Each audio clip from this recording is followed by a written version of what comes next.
Ng'essaza ly'e Kasese limaze okutondebwawo nga lumu April wa 1989, olukiiko olukulembera Eklezia lu Episcopal Conference lwafuna ebbaluwa okuva ewa Papa John Paul II nga bwe yali alonze omusumba Egidio Nkaijanabwo okubeera omusumba w'essaza eppya ebiseera ebyo ery'e Kasese.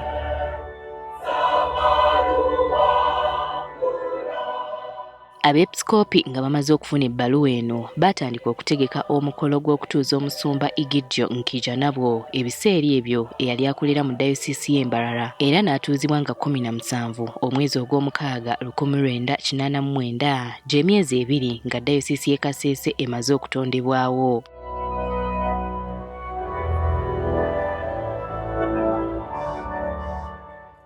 Abasumba w'ebiseera ebyo ow'essaza ekkulu erya Kampala, Kadino Emmanuel Kiwanuka Nsubuga ye yakulemberamu omukolo gw'okumutuuza. Nkaijanabwo yakulembera dayosisi eno okumala emyaka 25 okutuusa mu mwaka gwa 2014 bwe yatuusa emyaka gy'okuwummula nga bwe girambikibwa mu Eklezia.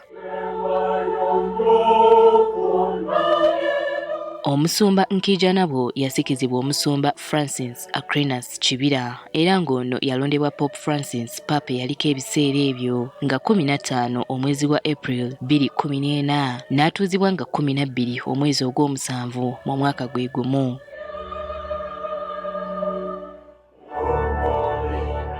Bishop Kibiira yazaalibwa nga 16 1958 ku kyalo Bulyansumbe mu disitulikiti y'e Ibanda. Obusaserdoti n'abufuna nga 23 omwezi ogw'omwenda 1984.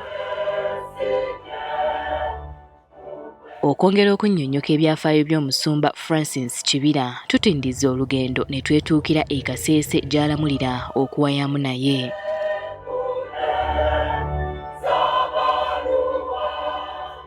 Nga tuteredde entende, omusumba atutegeezezza nti mu maka ga kitaawe Petegwe Mugerwa ne nnyina Constancia Mugerwa ye mwana ow'omusanvu kyokka ng'omukwano asinga kutegeera gwa taata oluvannyuma lwa nnyina okufa nga wa myaka 5 gyokka. Unfortunately, my mother died when I was 5 years old. That's my background. We were 9 children at that time when my mother died, and I'm the 7th born in the family. The 8th one following me was 2 years and a half, and the 9th one, our last born, was only 6 months old. So I grew up without a mother. Mu maka gaabwe obukatuliki bwatandikira ku jjajjaawe Joseph Sali Makara ng'ono y'omu ku bantu abaasookera ddala okusomesebwa n'okubatizibwa abaminsani mu kitundu kya Nkole. Mbu jjajjaawe yali ayagala nnyo wakiri omu ku baana be afuuke omusaserdoti kyokka kino tekyasoboka. After 1 year of catechism, the missionaries at that time in the early 1900s and around 10, they sent him to a place near Ivanda called Mabonwa to preach Christianity there, to take Catholicism actually to a parish called Mabonwa near Ivanda. And he always desired also to have a priest among his children, but it was not possible.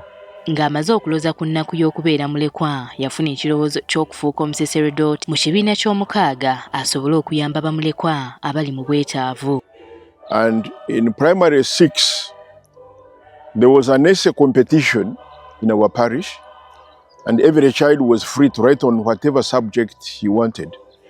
And I wrote about, my essay was entitled, I want to become a priest and build an orphanage for children who had no parents. That's, I think it came from my background. Up to now, I don't understand how I got that, but I think it was from the Holy Spirit.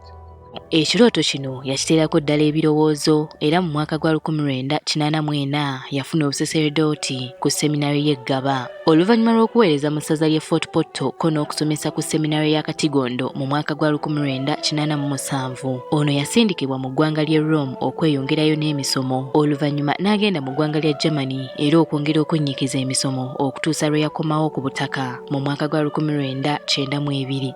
As a younger priest, I was given a responsibility by the bishops to be the rector of St. Paul's National Major Seminary Kenyamaska in Fort Portal, where I spent in all 23 years, and of those years, almost 20, I was a rector. And I didn't need a bishop as a munyampara to stand around me. If you stand around me, I don't work. Give me my space, give me my freedom, my independence, but demand reports from me. Mu Uganda yatuukira ku seminary ya Kinyamasika e Fort Portal ng'akulira seminary eno okumala emyaka 19 ng'eno Papa Francis gye yamulengerera n'amulonda okufuuka omusumba w'essaza ly'e Kasese mu mwaka gwa 2014. Omusumba Kibiira munnabyanjigiriza ddala era ng'atandise amasomero agawerako okuli n'okuddabiriza aga gavumenti so nga n'omuwendo gw'abaana baaweerera naye kennyini tagwekakasa. But after priesthood, I thought of having a secondary school in my home village. And I have a secondary school that is doing very well. And I worked on the primary school of the government, which is in my home village. When I came back from Europe, the buildings had fallen and I had to work on that. But I also started a nursery school. And I came back from Europe in 1991, 92. And that primary school has grown into a private primary school, and we call it Maria Junior School. It's one of the best primary schools in the Western region. Kyokka omusumba ono mwennyamivu olw'ensi egenda eggwamu ensa ng'obuzibu abuteeka ku bazadde okusuulirira obuvunaanyizibwa bwabwe. Families are falling apart. That's what I can say. Our families are falling apart, and if the children don't get proper, good family upbringing, they will not be so much helped at a later stage. Today, what I see sometimes the mentality is parents are failing to manage children, especially when you see now children are in holidays. Some parents are praying when schools are opening so that the children go back to school, as if the schools are the homes of our children. Wadde ng'ebijaguzo by'abajulizi byasaziddwamu ng'ate Kasese yebadde entegesi, omusumba Kibiira ayagala bakkiriza okuyigira ku bajulizi nga boolesa okukkiriza kwabwe mu bikolwa so si mu bigambo byokka.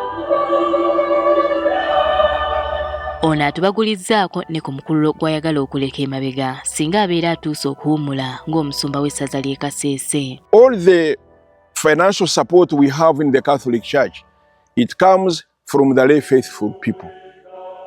And my legacy that I would love that stays in every church, this diocese, that we as a church, especially we as the head of the church, that we are very transparent to the people who support the church. That we are very accountability, isn't it? That whatever we receive from the lay faithful, we can account for it transparently. But above all, I want that all of us are accountable to God. Ye omusumba Nkaijanabwo eyasookera ddala okulembera essaza ly'e Kasese naye akyali mulamu era nga naye tumukyaliddeko mu maka ge gy'awangaalira ku kyalo Mubuko mu ggombolola y'e Maliba mu disitulikiti y'e Kasese.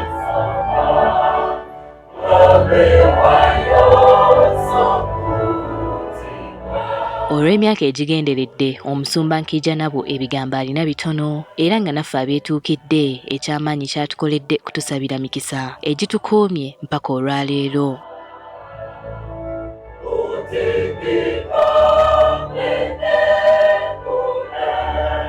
Winnie Tessa Nakayinja agafeeyo ku Spark TV.